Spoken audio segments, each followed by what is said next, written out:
All righty. So I am very happy to be here today. It's a privilege and an honor for me to stand before you today. And today is such a beautiful day.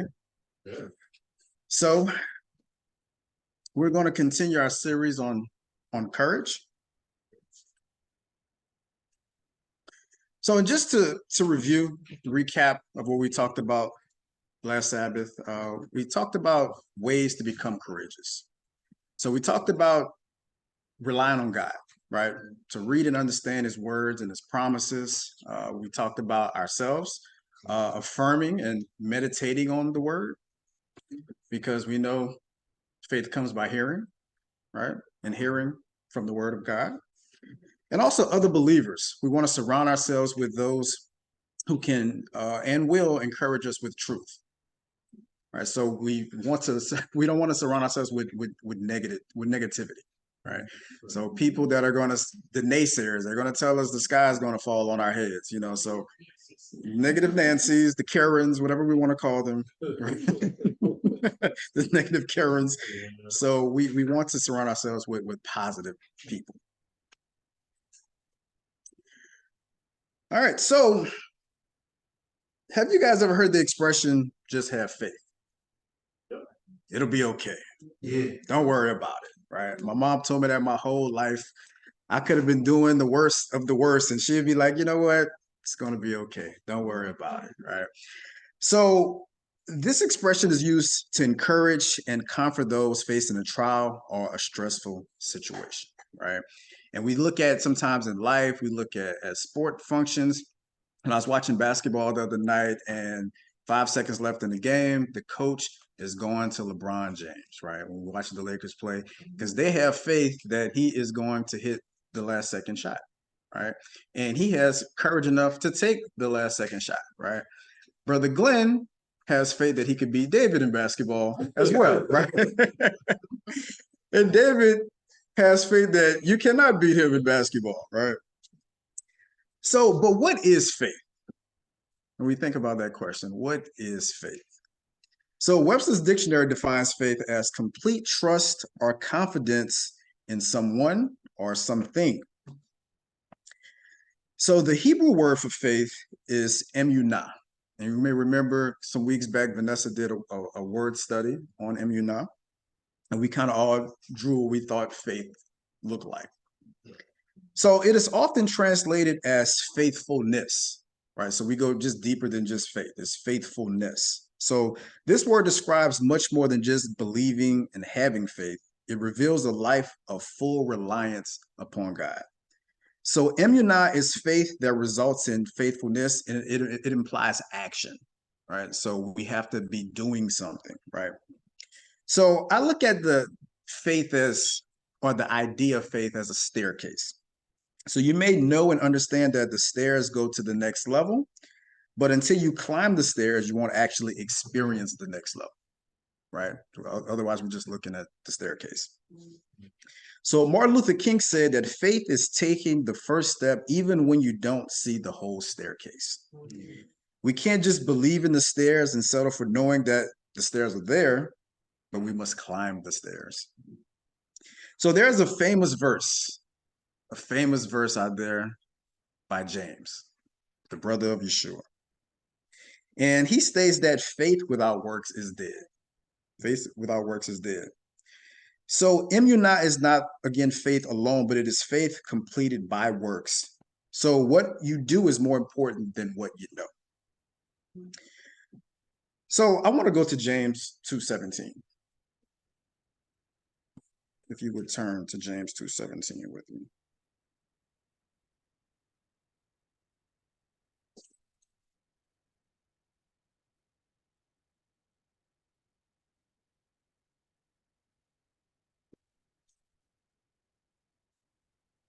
All right, so again, James 2:17 says, thus also faith by itself, if it does not have works, is dead.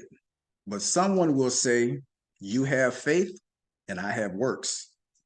Show me your faith without your works, and I will show you my faith by my works. So again, so what you do is more important than what you know, because sometimes we develop so much knowledge, and the scripture says that knowledge puffs us up, right? So it's just having knowledge and not doing anything with the knowledge. So now let's see how the Bible defines faith. Right. So we can look at Webster and whoever else, but let's look at how God defines faith. So let's go to Hebrews 11:1. And Hebrews 11:1 is known as the faith chapter.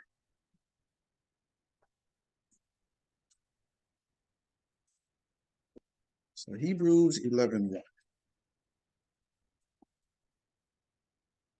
So Hebrews 11:1 says that faith is the substance of things hoped for and the evidence of things not seen.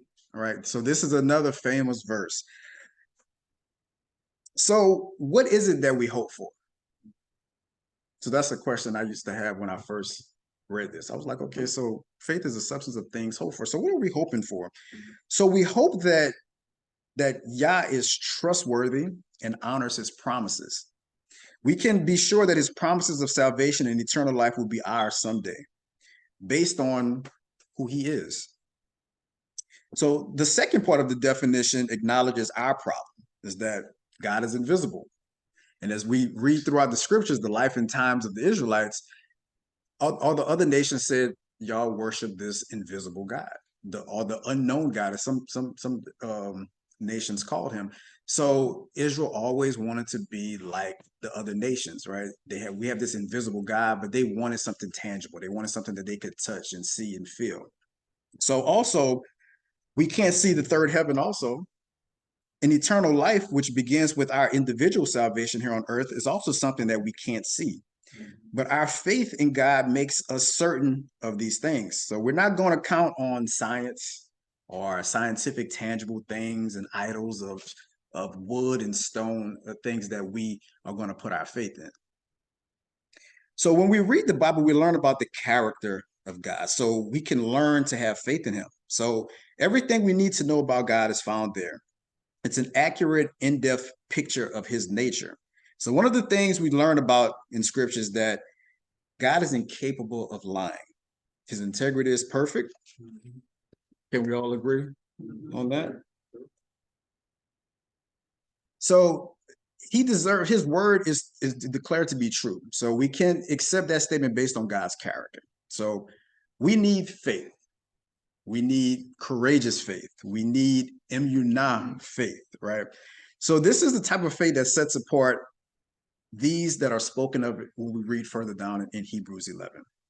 So all of their accounts and their circumstances varied, but each of them held firm conviction in their hearts. They lived with the expectation that God would accomplish all that he promised to us. This was reflected in the way they lived and in how they defined faith. All right.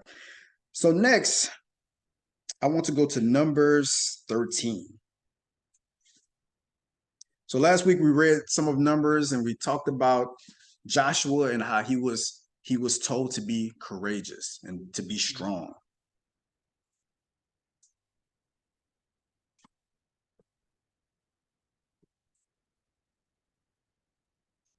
So I'm going to do quite a bit of reading in this section, so hope you guys can bear with me. So in Numbers 13, we see that the spies were sent out into Canaan. Right? God had promised this particular land that was flowing with milk and honey. It's supposed to be this great land, and they left Egypt and they were traveling to this particular land. So Numbers 13, verse 1. And the Lord spoke to Moses, saying, send men to spy out the land of Canaan, which I am giving to the children of Israel from each tribe of their fathers. You shall send a man, everyone a leader among them.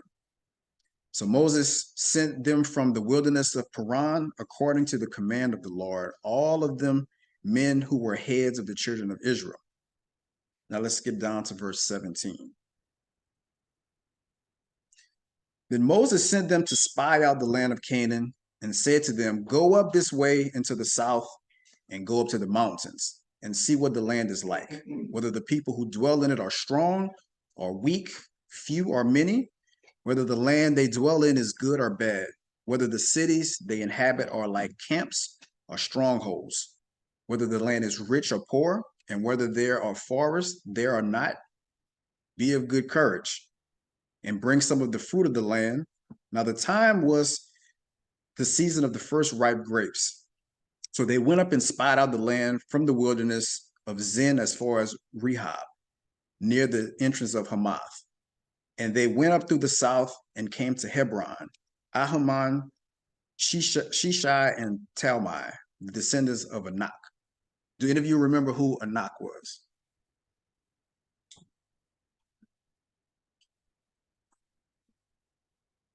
So Anak was a giant. He was considered one of the Nephilim. And his descendants lived in this land. Now, Hebron was built 7 years before Zoan in Egypt. Then they came to the valley of Eshcol, and there cut down a branch with one cluster of grapes. So the valley of Eshcol was called Eshcol because there were clusters of grapes there. So they carried the grapes in between two of them on a pole. They also brought some of the pomegranates and figs. The place was called the Valley of Eshcol again because of the cluster which the men of Israel cut down there. And they returned from spying out the land after 40 days. Now they departed and came back to Moses and Aaron and all the congregation of the children of Israel in the wilderness of Paran and Kadesh. They brought back word to them and to all the congregation and showed them the fruit of the land. So then they told them and said, we went to the land where you sent us. It is truly flowing with milk and honey, and this is its fruit. So it's perfect, right? It is what God said it was. It's flowing with milk and honey. There's fruits there. This is blessed land. So we're going to continue. Verse 28. Nevertheless, the people who dwell in the land are strong. The cities are fortified and very large. Moreover, we saw the descendants of Anak there. The Amalekites dwell in the land of the south. The Hittites, the Jebusites, and the Amorites dwell in the mountains, and the Canaanites dwell by the sea and along the banks of the Jordan. So they're displaying fear now. We've seen all these giants, and we can't go into this land. Then Caleb quieted the people before Moses and said, let's go up at once and take possession, for we are able to overcome it. So Caleb was confident. He was bold. He said, you know what? All the things that I've seen God do for us coming from Egypt, this is a small matter. This is light work. But the men who had gone up with him said, we are not able to go up against the people, for they are stronger than we. And they gave the children of Israel a bad report of the land which they had spied out, saying, the land through which we have gone as spies is a land that devours its inhabitants. So even the land is going to devour us. They're terribly afraid. There we saw the giants. We saw the giants. They are men of great stature, and we were like grasshoppers in our own sight, and so we were in their sight. When I first read this, I was just flabbergasted, right? When you read throughout the accounts of what God had done for these people. So let's go to the next chapter, chapter 14. The plot thickens. So all the congregation lifted up their voices and cried, and the people wept that night. The bad report just instilled fear in their heart. And all the children of Israel complained against Moses and Aaron, and the whole congregation said to them, if only we had died in the land of Egypt, or if only we had died in this wilderness.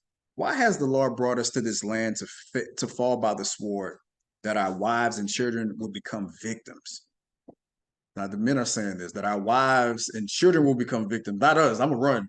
I'm going to leave my wife and children behind. I got to go. Right. Would it not be better for us to return to Egypt? So they said to one another, let us select a leader. Forget Moses. Let us select a leader and return to Egypt.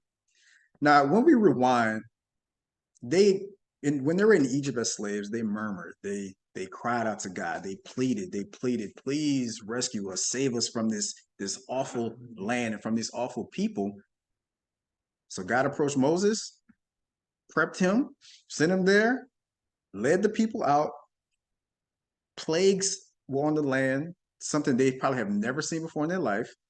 He led them out of Egypt as a shade by day, a pillar of fire by night. We get to the Red Sea. He parts the Red Sea. They cross the Red Sea on dry land. You've seen these miracles happen, and then fear led them to start to believe that God is not going to be with us. He has been with us. He stated that I am going to be with you, and then fear is such a damaging thing. So let us select a leader and return to Egypt. We want to return to the bondage. Then Moses and Aaron fell on their faces before all the assembly of the congregation of the children of Israel. But Joshua, the son of Nun, and Caleb, the son of Jephunneh, who were among those who had spied out the land, tore their clothes. They were so upset. And they spoke to all the congregation of the children of Israel, saying, the land we passed through to spy out is an exceedingly good land. If the Lord delights in us, then he will bring us into this land and give it to us, a land that flows with milk and honey. Only do not rebel against the Lord, nor fear the people of the land, for they are our bread. Their protection has departed from them, and the Lord is with us. Do not fear them. Do not fear them. So God want them to be courageous. And I always look at, we can apply this to our lives, the things that we go through, the giants that we face in our daily lives that can put fear in us. But God is with us, and there's nothing that we can't conquer if God is with us. If God is with us, who can be against us? So going into verse 11, I always think like God just wanted to destroy them. He was like, how long am I going to put up with these people? He wanted to destroy them. And then Moses had the courage to intercede for them, right? And I always think sometimes I would have been like, that's what you want to do? Oh, okay. Because I have such a nonchalant attitude sometimes. And I'm like, okay, God, if you want to destroy them and start with me, okay, I guess that's what we're going to do, But Moses stepped up, and where I'm from, we have what's called a mouthpiece, right? We say we're gonna piece him down, right? And Moses got in his stance, you know what I'm saying? Now he didn't lie. I used to have a lying stance, but Moses just got in a stance, period, and he pleaded to God for them, and he changed God's mind, right? He changed God's mind. Amazing. Now I want to go to Joshua verse 1, and we covered some of Joshua verse 1 last Sabbath, but we stopped at verse 9. So I want to go to chapter 1, and we're going to go to verse 10.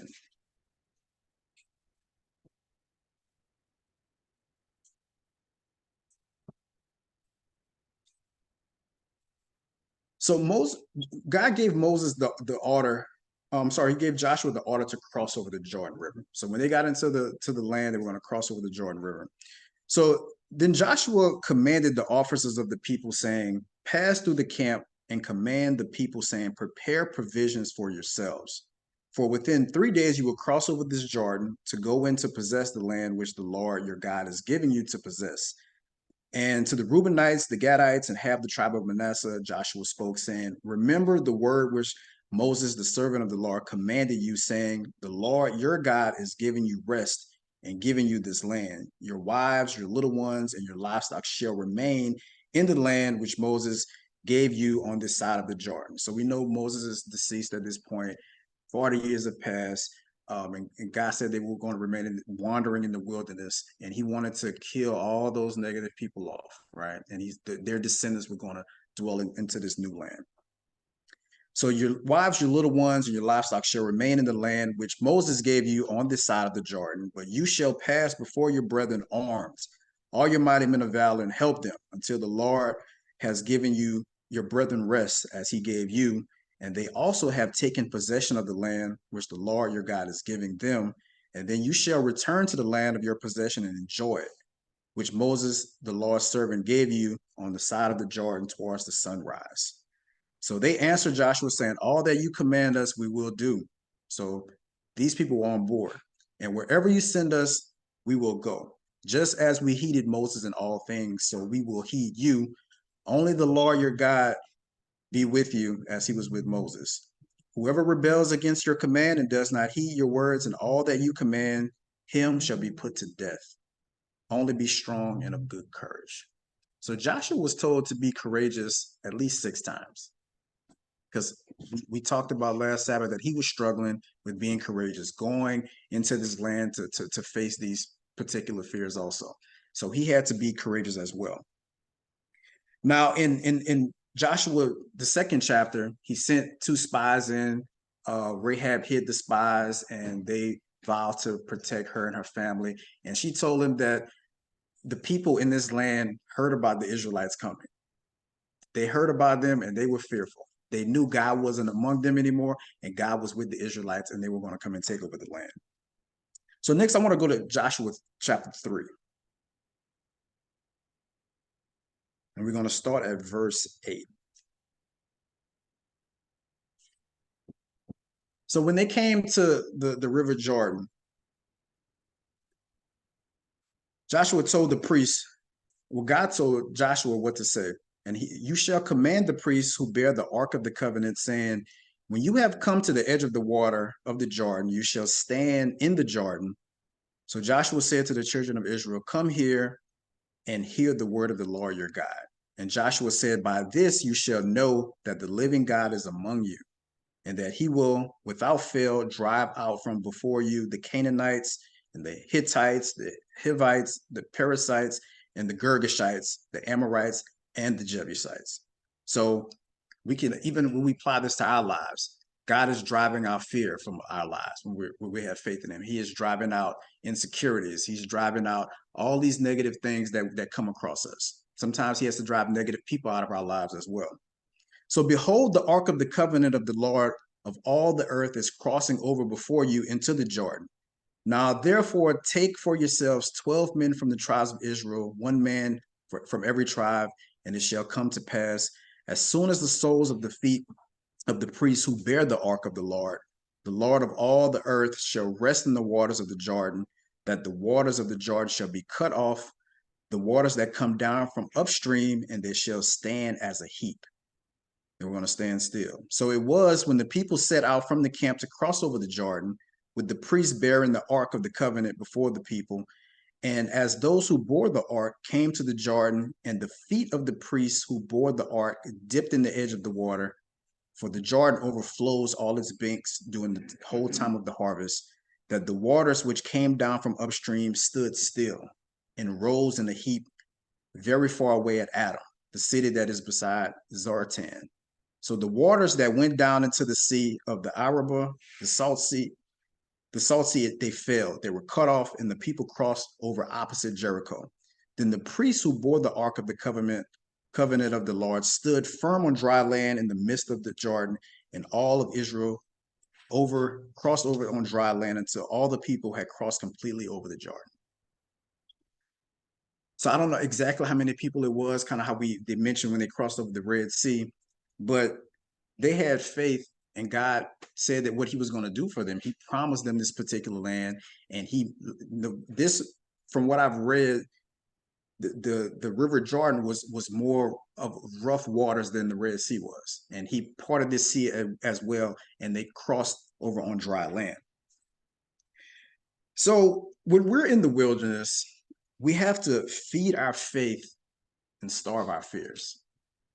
So there's something important to ponder on also. So we have to feed our faith and starve our fears. So how do we do that? How do we feed our faith, right? So to feed our faith, we have to do the opposite of what people do to feed their fears, right?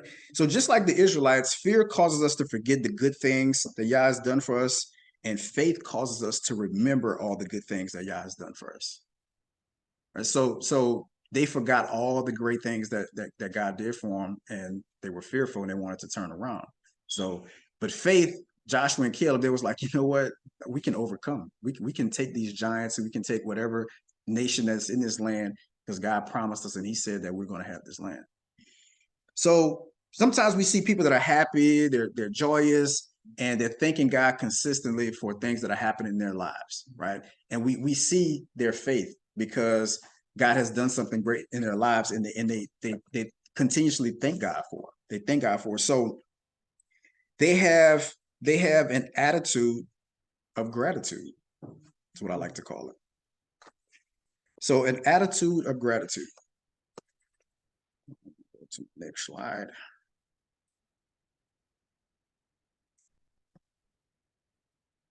So now, as we know, that attitude is contagious, right? Sometimes you around a negative person, you tend to start to slowly become negative as well. All right. So birds of a feather flock together. Is that the saying y'all may have heard of before? So people of fear flock together, and people of faith tend to flock together as well. So God is aware of all of our fears. We have to cast the fears onto him, and he's going to take care of everything. So we feed our faith by telling God our fears because he already knows our fears. We have to ask Yah to help us to be bold. We have to ask him to give us confidence, right?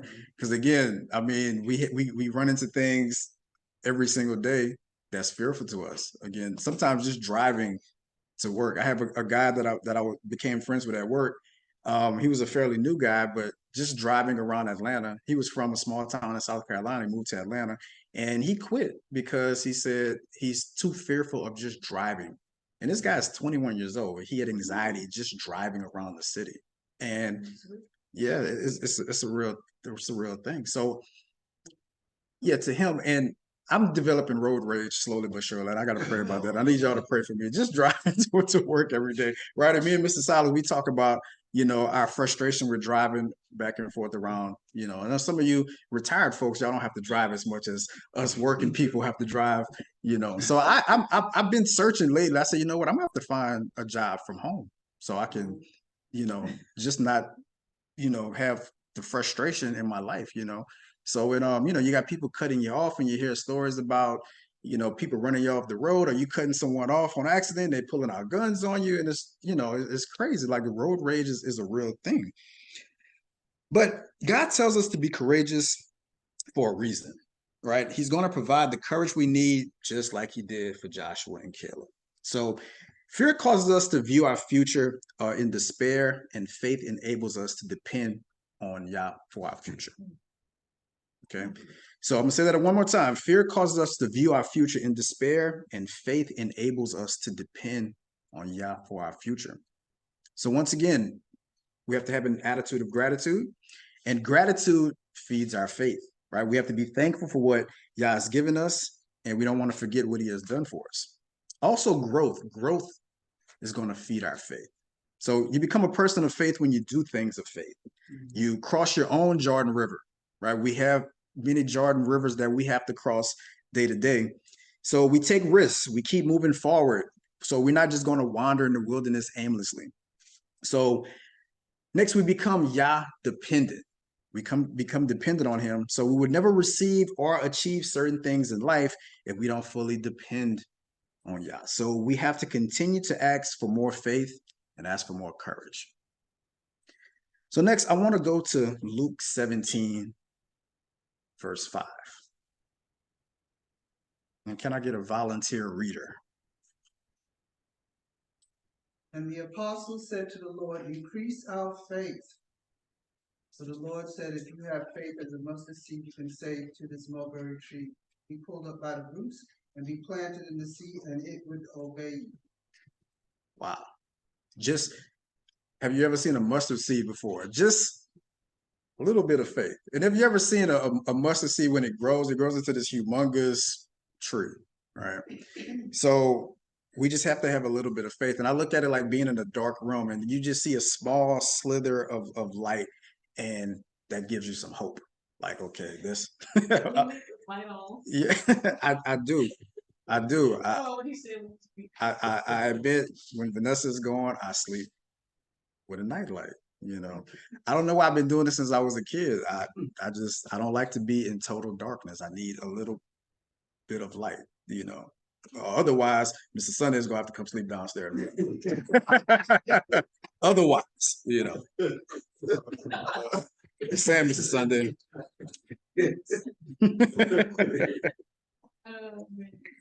So why do we need faith, right? We continues on this journey of faith, but why do we need faith? So in our day-to-day lives, we are bombarded from every angle, on every side, with doubts and fears. Doubt plagued the apostle Thomas, right? In the Bible, he is known as the famous doubter. Now, when we think about his life, he traveled with Yeshua for 3 years, listening to him every day, observing his actions, watching him raise people from the dead. But when it came to Yeshua's resurrection, Thomas wanted this touchy-feely proof. He wanted to touch and feel, right? So let's turn to John chapter 20.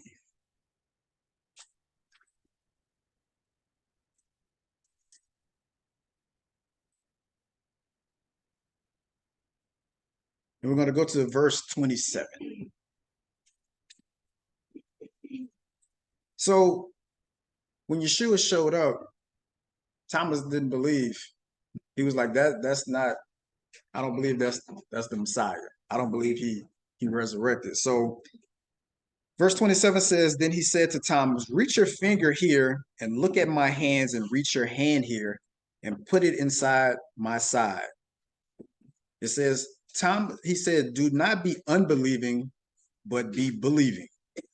Now, some translation says, do not doubt, Thomas, but believe. Let's go down to verse 29. Yeshua said to him, Thomas, because you have seen me, you have believed. But blessed are those who have not seen and yet have believed. All right, so that's important. So I look at us in our modern times here. We hadn't seen. We have to go by the scriptures that we read, and we still believe, because there's a song we sing from time to time here that says, "If you said it, we believe it." Right. So I read a hilarious. Well, it wasn't that hilarious, but I read a story this week about a salesman and a barber. Right. And the salesman went into a barbershop to get a haircut. And he was telling the barber, he said that he's going on a sales trip to Rome. And he says, so the barber said, well, I used to live in Rome. He said, what air carrier are you traveling on? And so he told him, he said, that's a horrible airline. That is such a horrible airline. The seats are uncomfortable. They don't feed you on the airline. It's horrible. So he said, what hotel are you staying in? And so the guy told the barber what hotel he was staying in. He said, man, that is the worst hotel on the planet. He said they don't have fresh towels. The bed is lumpy. And so the guy told the barber, he said, and I want to go to the Vatican. I want to see the Pope. He said, I don't even want to meet the Pope. And the guy said, look, I lived in Rome for 25 years, never see the Pope. Nobody gets to see the Pope. He said, you go to the Vatican, there's a mile long, and y'all probably can attest to that. He said, there is a mile long wait to get into the Vatican. You're never going to see it. So the guy goes to Rome, and he goes back to the barbershop to get a haircut. And so the barber said, well, how was your trip? He said, man, the airline that you said that was lumpy in it, he said it was the best flight I've ever had. The seats were comfortable. I had 2 meals. He said I was sleeping so good when we landed, it was so smooth. The stewardess had to come and wake me up. He said that the hotel that you said don't sleep in. He said, man, best bed I've ever slept in. He said when I was going to check in the lobby, he said they approached me with fresh towels. He said the balcony at the hotel, I could see the whole Vatican from my balcony. He said when I showed up to the Vatican, he said they had a red carpet rolled out. He said they had me in this little room. He said the Pope was right there. I went to go meet the Pope, and the Pope shook my hand, and we hugged, and the Pope grabbed his head, and he was like, my son, my son, my son. And he looked, he said, where did you get such a horrible haircut from? So, moral of the story, don't listen to your barber, right? I cut my own hair. So, yeah. So, again, when we listen to the negative people, he could have listened to that guy and said, you know what? I'm just not even going to go, right? So, the next I want to go to Matthew 11.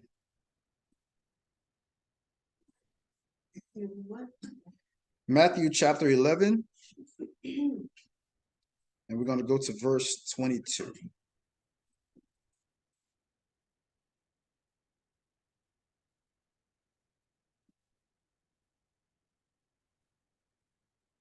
And we're going to go from 22 through 24. Can I get another volunteer reader? please. All right, Matthew chapter 11, verse 22 through 24. Mhm. All right, Matthew chapter 11, verse 22. Take them in the right place. Let me see. I don't know if you're in the right place. I'm trying to make sure I got the right verse. I'm sorry, it's Mark 9. Let's go to Mark 9. Pardon me. Pardon me. Mark chapter 9, verse what? 9 verse 19. 9, verse And we're gonna go to verse 24 through 24. All right, so Mark chapter 9, verse 19. He answered him and said, O faithless generation, how long shall I be with you? How long shall I bear with you? Bring him to me. And they brought to him, and when he saw him, the spirit immediately convulsed him, and he fell on the ground and wallowed, foaming. And he asked his father, How long ago has it been since this came to him? And he said, From childhood. And oftentimes it has cast him into the fire and into the waters to destroy him. But if you can do anything, please have compassion on us and help us. And Yeshua said to him, If you can believe, all things are possible to him who believes. And immediately the father of the child cried out and said with tears, Lord, I believe, help my unbelief. Wow. So when you read before verse 19, this young boy was battling a spirit, a mute spirit, and he would convulse and foam from the mouth, and he got thrown in the fire and in water and these things, and he wasn't being able to be healed. So the father asked Yeshua if he can heal his son. So, but the guy had enough sense. He knew his faith was weak. He had enough sense to reach out to the one who can help. So faith is the fuel we need to help us continue our journey into this kingdom. Now, you don't have to turn here, but 2 Corinthians 2:5 says that we walk by faith and not by sight. So we have to remember that Yah has done what Yah has done is that he gives us an attitude of gratitude. We have to continuously thank him. We're going to testify of his goodness in prayer and with praise. We have to be doing, and we're going to be growing, and we're going to ask Yah for more faith. So one last scripture in this section. Let's go to Luke 17.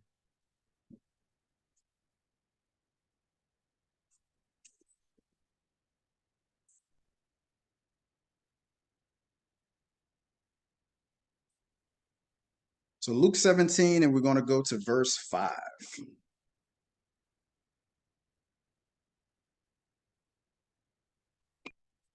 Can I get another reader, Ms. Barbara? We're going to read 5 and 6.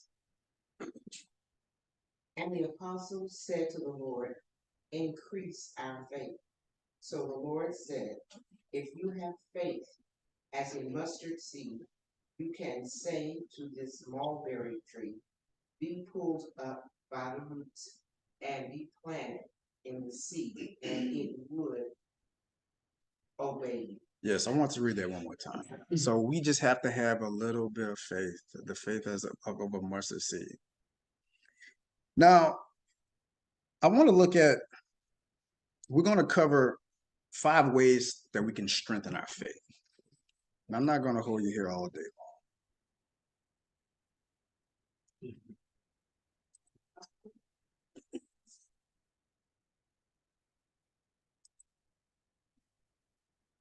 So we're going to look at 5 ways to strengthen our faith. So the first way is that we're going to stay yoked.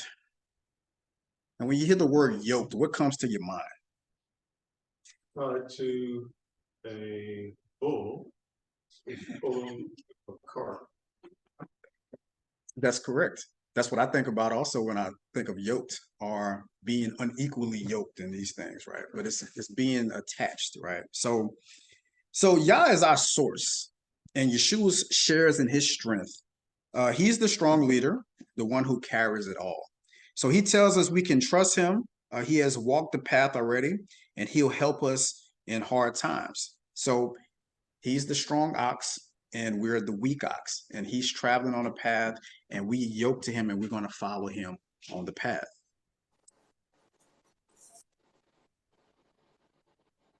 I'm going in reverse. All right, next I want to go to Proverbs 3, verse 5.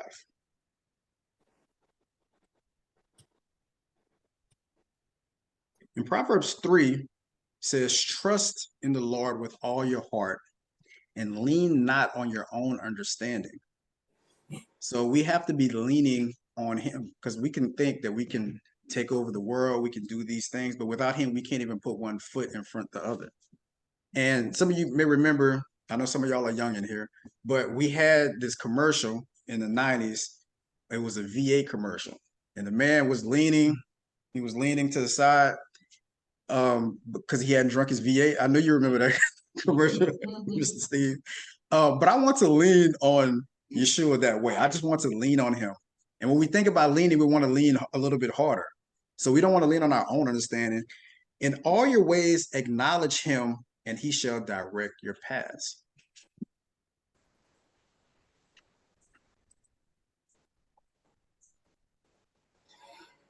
And next, let's look at Matthew 11, verse 28 through 30. He says, come to me, all you who labor and are heavy laden, and I will give you rest. So he is our rest. We think about people who labor heavy with the sins that they have to carry that are heavy and burdensome, and he takes it all away from us, and he gives us rest. He says, take my yoke upon you and learn from me, for I am gentle. So he is gentle with us. He's patient, he's kind, he's loving, he's merciful, he's gracious. For I'm gentle and lowly in heart, and you will find rest for your souls. For my yoke is easy and my burden is light. So I think about all the things I went through before I started to learn God's truth, and being depressed and running through life aimlessly, doing all the wrong things, doing all the things that are opposite of what God's word says. So he will take that burden away from us and make it light for us. So we're going to cast our cares on him. So the second way to strengthen your faith is to have happy feet. Now, some of the kids might know who Happy Feet is. The little penguin that used to dance a lot. He inspired this section here. So having happy feet is going to bring good tidings.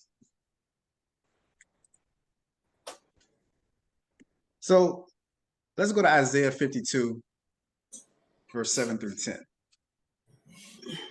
So verse 7 says, how beautiful upon the mountains are the feet of him who brings good news, who proclaims peace, who brings glad tidings of good things, also who proclaims salvation, who says to Zion, your God reigns. Your watchmen shall lift up their voices, and their voices shall sing together. For they shall see eye to eye with the Lord when the Lord brings back Zion. Break forth into joy and sing together. Worship together. You waste places of Jerusalem, for the Lord has comforted his people. He has redeemed Jerusalem. The Lord has made bare his holy arm in the eyes of all the nations, and all the ends of the earth shall see the salvation of our God. So happy feet brings good tidings, reports and declare how sweet the life of Yah is. His words are sweet like honey. So we're going to sing songs of praise, declare his wonderful works, keep off the path of evil, and we'll remain strengthened in faith. So next I want to go to Proverbs 4, verse 25 through 27.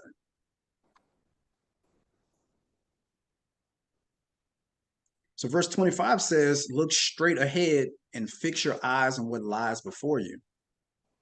Verse 26, mark out a straight path for your feet. Stay on the safe path. Don't get sidetracked. Keep your feet from following evil. So we are on a prescribed path. We think about, we go to the doctor, they prescribe a medication for you that's supposed to help you with whatever that's ailing you. But Christ prescribed a particular path for us to stay on, and that path leads to his kingdom. We've seen the movie The Wizard of Oz. They were on a yellow brick road, right? And that path was to get them to the wizard that was supposed to give them certain things, right? The Tin Man, what did he need? A heart. The Tin Man needed a heart. The Scarecrow, what did he need? He needed a brain. And what did the Cowardly Lion need? Courage. He needed courage, right? So, but without, God in our lives, we can't have that particular courage. So number 3, remember who and whose you are.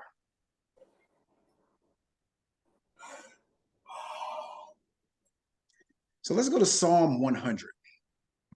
We're going to read verse 1 through 5. Can I get a volunteer reader? I'll read. You'll read? Yes, sir. Yes, ma'am. I would love for you to read. Okay. All right. And that was Psalms. What is it again? Psalms. 100, verse Uh-huh. 1 through 5. Okay. Got it. All right. So make a joyful shout to the Lord, all you lands. Serve the Lord with gladness. Come before his presence with singing. Know the Lord, he is good. It is he who made us and not we ourselves. We are his people and his sheep and the sheep of his pasture. Enter into gates with thanksgiving and into his courts with praise.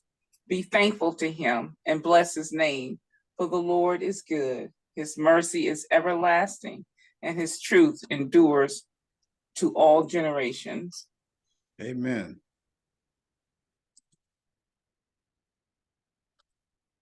Now, John 10, verses 25 through 30 says, I have already told you, and you don't believe me. This is from the Living Bible translation. The proof is in the miracles I do in the name of my Father, but you don't believe me because you are not part of my flock. My sheep recognize my voice, and I know them, and they follow me. I give them eternal life, and they shall never perish. No one shall snatch them away from me, for my Father has given them to me, and he is more powerful than anyone else. So no one can kidnap them from me. I and the Father are one. So we have to remember who and whose we are. Oh, my dad. So remember that your identity is secured in the Messiah. Remember that you were bought with the price that no one can snatch you away from the promise and inheritance of our God. So when we get reproached, disapproved, or disappointed in others, we acknowledge it, but remember the name of Yah. He has put his name on us. All right, number 4. I got this from the youngsters out here. We're going to stay lit. We are going to stay lit. So Matthew 5, verse 14 through 16. You are the light of the world. A city located on top of a hill cannot be hidden. Nor do they light a lamp and place it under a basket, but on a lampstand, and it shines on all those in the house. In the same way, let your light shine before people so that they can see your good works and glorify your Father who is in heaven. Now, we're not running around doing good things just so, we can get some recognition, just to doing it out of spite, but we genuinely do good things for other people. So this is how we shine our light. We're going to help. We're going to pray for one another. So we do good things. So we are going to be a light and an example to others that we come across. So Isaiah 42:16 says, and I will bring the blind by a way that they know not. I will lead them in paths that they have not known. I will make darkness light before them and crooked things straight. These things will I do unto them and not forsake them. So again, we are staying lit, right? We just think about a fire and what it needs to continue to fight, to continue to be a light, right? And if it doesn't have certain elements like oxygen, heat, fuel source, is going to go out. So we need God's spirit to continue to help us to try through this world and through this life. And when we come across others and they don't want to hear what you have to say, like God said, you pick up, dust your feet off, and you keep it moving, right? And the people that He is drawing, you're going to come across those people, and you can be a light to them. So John 12:35. John 12:35 says, then Yeshua said to them, a little while longer, the light is with you. Walk while you have the light, lest darkness overtakes you. He who walks in darkness does not know where they're going, right? And then if you're in darkness, you can't lead anybody else because they're both going to fall in the ditch, right? So we continue on the path and use the word as a light to it. So sin brings this darkness, but the light of Yeshua makes the path visible to not only you, but to others who need Him. So number 5, we're going to look up. We're going to look up and reach out, right?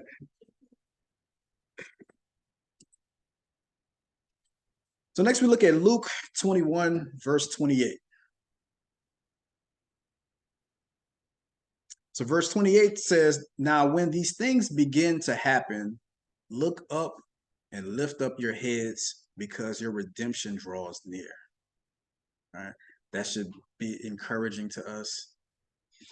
So many of us remain discouraged when we look to man, right? We're always going to fail when we rely on man. So the world, the struggles, the wars, disappointments, we are going to be disappointed. So next we're going to go to Philippians 4, verse 8. Can I get a reader? Yes, ma'am. You can read. And finally, brethren, whatever things are true, whatever things are noble, whatever things are just, whatever things are pure, whatever things are lovely, whatever things are of good report, if there's any virtue, and if there's anything praiseworthy, meditate on these things. Thank you so much. So we behold the mighty works of the Most High. So we look up to Him from whom all blessings flow and where all our help comes from. So I want to go to one last scripture, and let's go to Psalm chapter 121.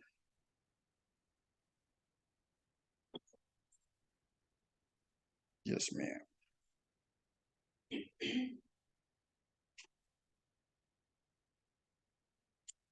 And we are going to go read verse 1 and verse 2.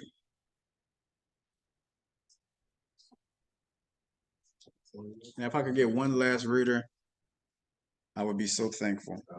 I lift up my eyes to the mount. Where does my help come from? My help comes from the Lord, the maker of heaven and earth. The maker of heaven and earth, right? So this is where all our help comes from. We can't put one foot in front of the other without His help, without His mercy, His love, His grace, His kindness. So in conclusion, brethren, we have to be courageous. We have to have courageous faith. So this is the key that unlocks the power of God in our lives. Sometimes it's difficult to see through the fog of this world and beyond the challenges that life has to offer. We cannot always feel God's presence or understand His guidance, but we have to remember it takes faith and belief to keep our eyes on Him so that we can persevere to the end. Thank you so much.